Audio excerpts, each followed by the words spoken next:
precisar, tá na varanda ali, mais uma. Eu botei lá com gelo. Aí tu enche a garrafa. Amém. Deus seja louvado. Deus abençoe gente. Uma jarrinha tá lá com gelo que eu botei, tá na varanda ali. Deus é bom o tempo todo, e o tempo todo Deus é bom. Ele nunca deixa de ser bom, nem deixa de ser Deus. Nós deixamos às vezes a posição de vaso. Pra começar a esquentar as coisas. Ele vem ensinando uma coisa nesse texto. Nós temos um tesouro. Isso não é uma dúvida. Quando for tu fala comigo, a gente vai lá. Isso não é uma possibilidade. Ele diz: eu vou te dar se você fizer isso. Eu vou te dar se você for desse jeito. A Bíblia diz: nós temos um tesouro. E eu gostaria que os irmãos tivessem lido comigo essa introdução, que é o versículo 6, justamente para que a gente entendesse de que tesouro ele está falando.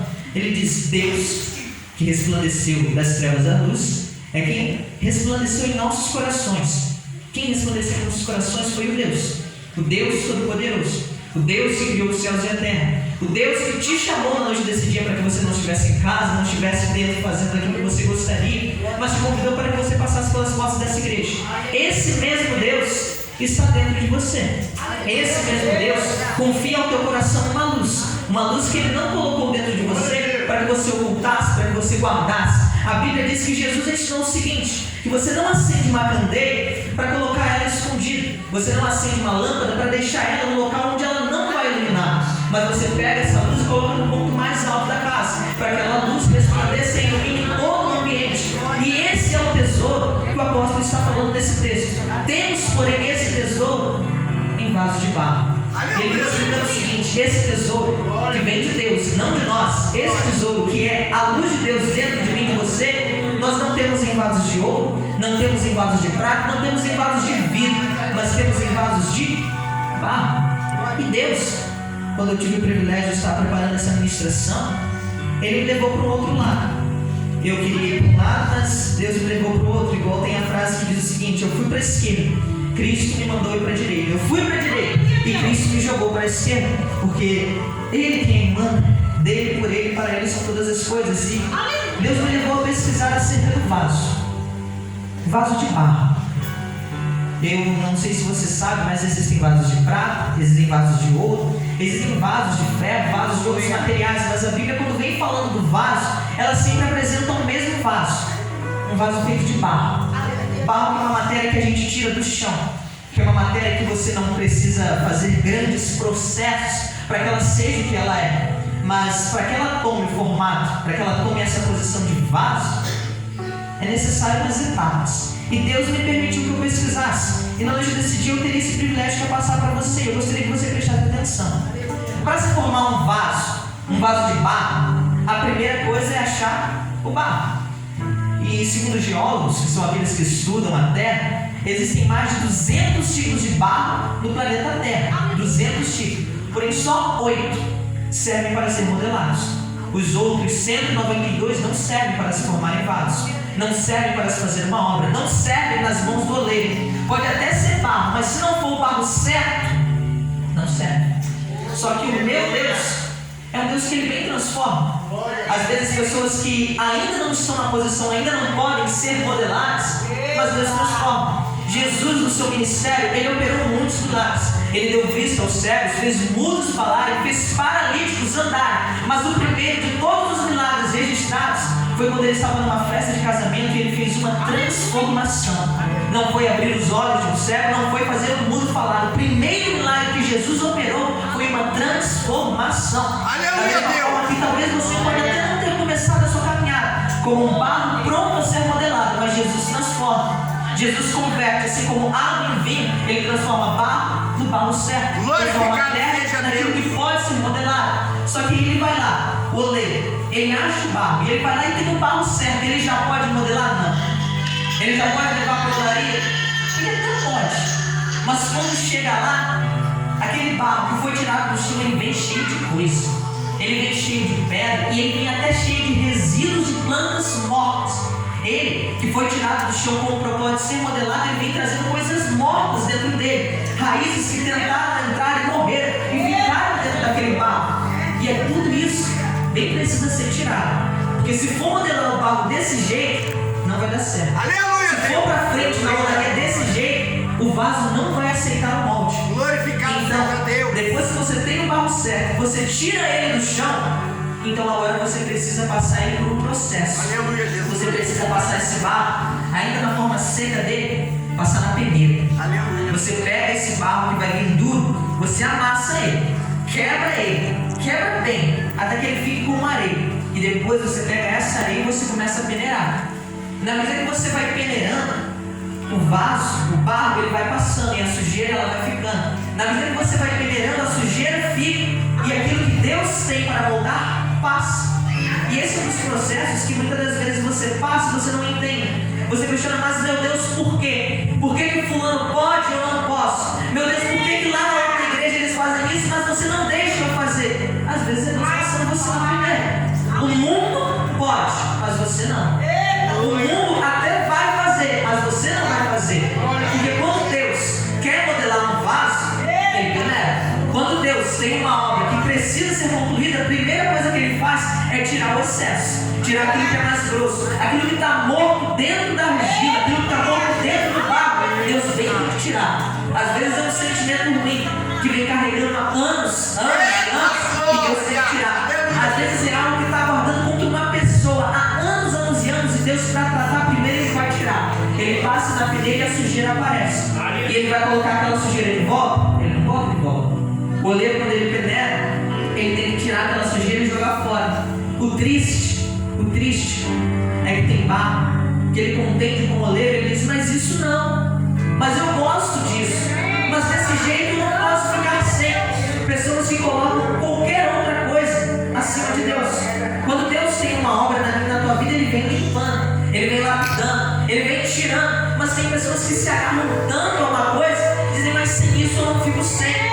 Mas sem falar com essa pessoa eu não consigo viver. Mas sem visitar tal lugar eu não vou conseguir ir para frente. Mas se Deus tem uma obra na tua vida que você não pode mais ficar dessa maneira, ou você aceita o agir de Deus, ou então você permanece como sujeira, permanece como barro inutilizado na mão do oleiro. Tem um texto, Isaías, eu não vou lembrar exatamente onde ele está, mas é Isaías 43, onde ele diz, ai do barro que contende como oleiro, que fica questionando o que você faz. Carro entre os carros é esse barro, pois o oleiro, vem falando de Deus, sendo o oleiro, Deus, sendo Deus, que criou todas as coisas, que estava no princípio, que foi o próprio princípio, e é o próprio verbo. Você acha que ele não sabe o que é melhor para você?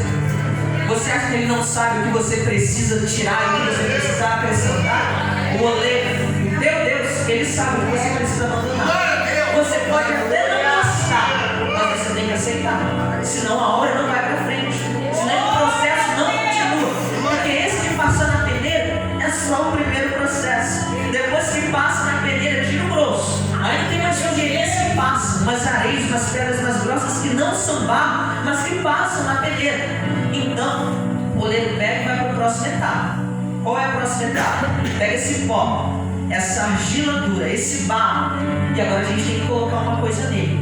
Porque ele seco, ele serve para ser pisado, serve para deixar ali, mas não serve para virar vaso. Para ele virar vaso, ele precisa de uma coisa que ele não tem: água. Você vai acrescentando água naquele barro e ele começa a ganhar consistência. Você vai acrescentando água naquele barro e ele começa a aceitar as formas que você der a ele. Se você pegar um pouco de terra da rua, vai ser da mesma maneira. A terra propriamente dita vai para onde o vento levar. Se o vento sopra para a esquerda, a terra vai sendo levada para a esquerda. Se o vento sopra para a direita, a terra vai. Mas agora, se você pega algo que está umedecido, que está consistente, ele fica. Sopra o vento, ele fica. As pessoas pisam, ele fica. Da mesma forma o barro.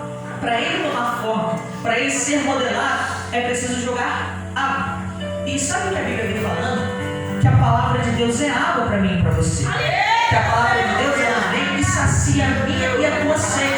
Jesus, em determinado momento, ele está sozinho, sem os seus discípulos, e chega uma mulher que ela quer tirar a água do poço. E Jesus começa a conversar com ela. Em determinado momento da conversa, Jesus diz para ela que ele poderia dar para ela água viva. E se ela bebesse dessa água, nunca mais ela teria sede. E ela disse: meu Senhor, dá-me dessa água para que eu nunca mais volte a este poço. E o que Jesus diz: vai lá, chama o teu marido e vem cá. E ela responde: Senhor, eu não tenho marido. E Jesus diz: disseste bem, Porque tivesse 5 maridos, porque agora Deus não é teu marido. Você pode olhar e pensar que Jesus está criticando, apontando, ou até acusando essa mulher, mas nessas palavras de Jesus, era uma água que essa mulher precisava. Alguém que dissesse para ela que o que ela está fazendo é errado, era a água que ela necessitava dentro da vida dela, porque ela poderia continuar levando essa vida de adultério, sem ninguém falar nada e ela morreria, tanto espiritualmente como na presença de Deus. Mas é Jesus que mostra para ela: isso é errado, o que você tem não é teu marido. E Jesus começa a dar para ela água. Jesus falou que daria e dava para ela água. E não eram palavras de acalento, não eram as palavras dizendo: tudo bem, você está com esse pecado aí, tanto esse tempo a gente vai deixar ele aqui. Jesus, ele vem tratando, vem limpando e vem dando água. Então segue o processo. Você joga a água no barro, e o barro está pronto, já pode levar para a roda? Não. Você bota a água ali e deixa. Porque quando você joga a água, por cima ele até parece molhado, mas ele não absorveu. Porque enquanto a água está por cima, significa que a água penetrou dentro do barro. Enquanto a água está por cima, significa que o vaso não absorveu aquilo que ele tinha que absorver. E Jesus ensina sobre isso. Pessoas que têm aparência de piedade, mas dentro dela são obscuros. Por fora eles são bonitos, mas dentro a seca. Ainda não serve para ser modelado. Então, o barro, para ser modelado, você joga água, você espera. E ele começa a absorver. E o que você faz? Joga mais água e espera. Joga mais água e espera. E vai regando, como se fosse uma planta. Vai regando, vai regando, vai regando. E quando ele absorveu água suficiente, o que você faz? Leva ele para a roda? Não. Você pisa. O oleiro ele vem e ele começa a pisotear. Porque a água, ela penetrou, mas ela entra no lado e tem outro que ainda está seco. Ela entra de um lado, mas tem uma parte ali no meio que a água não entrou. Então o oleiro começa a pisar. E ele começa a misturar o barro seco com o barro que absorveu a água. E nessa mistura, as coisas que estão dentro do barro começam a aparecer. Algumas pedras que passaram na peneira começam a vir à tona. E o oleiro já começa a tirar. E nisso que ele está pisando, nisso que ele está amassando, ele vai tirando também bolhas. Porque quando o barro vai para ser vaso, ele não pode ter dentro dele bolhas de água. Porque senão, ele vai ser oco.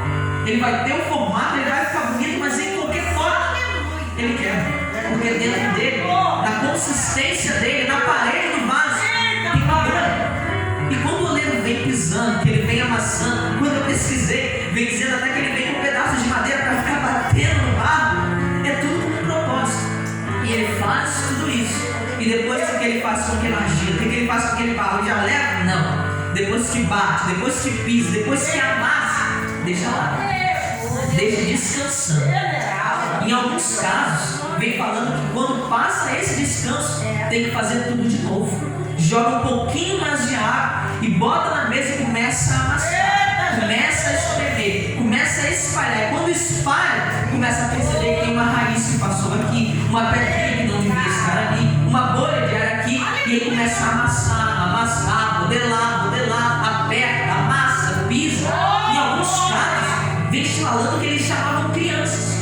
Colocavam o barro no chão e chamavam as crianças para ficar pisando em cima, porque para as crianças era uma diversão, mas para o barro era um amassamento. E passa por tudo isso. E depois que ele descansou, depois que ele passa por tudo isso, aí sim, leva para a roda. Aí sim, depois que tirou as sujeiras, tirou as pedras, amassou, tirou as bolhas, agora vamos para a roda. Não sei se você já viu como acontece a modelagem de um vaso. Mas tem aquela roda, que embaixo tem um mecanismo que conforme o oleiro pisa, vai girando. O oleiro vai pisando e vai girando. E ali em cima, o que ele coloca? Ele coloca esse barro.